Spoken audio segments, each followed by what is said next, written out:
Hi guys, this is Mr. Shear, and we're going to walk through pages 717 through 723 today. This is your first assignment via slideshow. It'd be most helpful if you just turn to page 720. We'll do a couple examples. We're doing area of composite figures. So what is a composite figure? It's really easy actually. It's a figure that's made up of two basic figures. So the example in the picture here is it's a triangle sitting on top of a square. Makes one big weird polygon, but it's just two figures to make a new composite figure. Again, turn to page 720. This assignment has two types of problems. The first one is finding the area of a composite figure. The second one is finding the area of a composite figure that overlaps. I'm looking at page 720 and I'm on question number 1 on the guided practice. The question says, a manager of an apartment complex will install new carpeting in a studio apartment. The floor plan is shown at the right. What is the total area that needs to be carpeted? What you'll notice is that this is a trapezoid on top of a rectangle. And really you don't even need the story problem, you just need the picture. If you don't remember, the area formula for a trapezoid is base 1 plus base 2 times height divided by 2. Base 1, you'll have to look at the bottom of the picture, is 25 feet.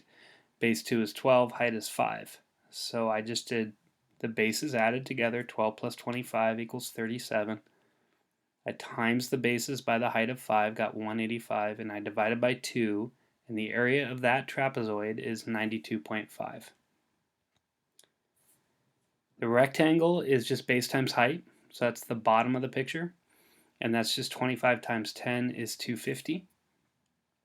So to find the total composite area, you just add your two shapes. So the trapezoid was 92.5 plus 250. Your final answer for number 1 is 342.5 feet squared. This is area, so it's a little 2.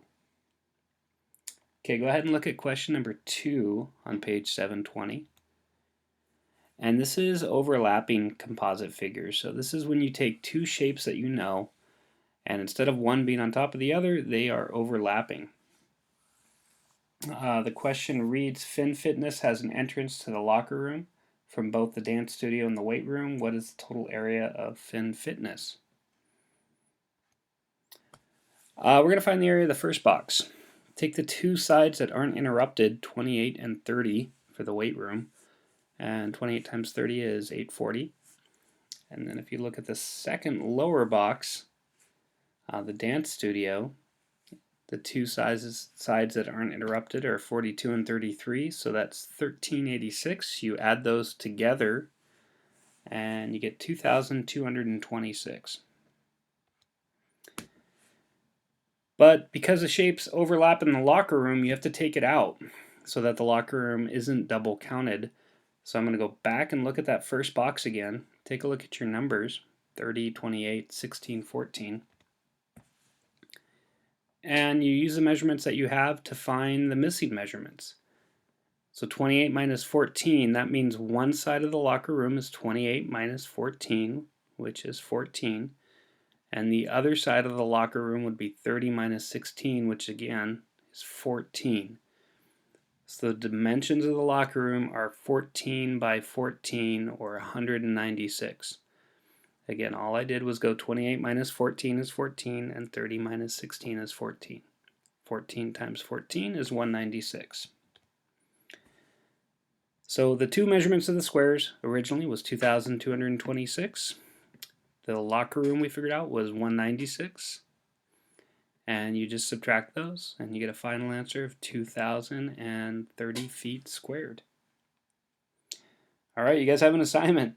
First due assignment. It's pages 721 through page 723. No hot problems.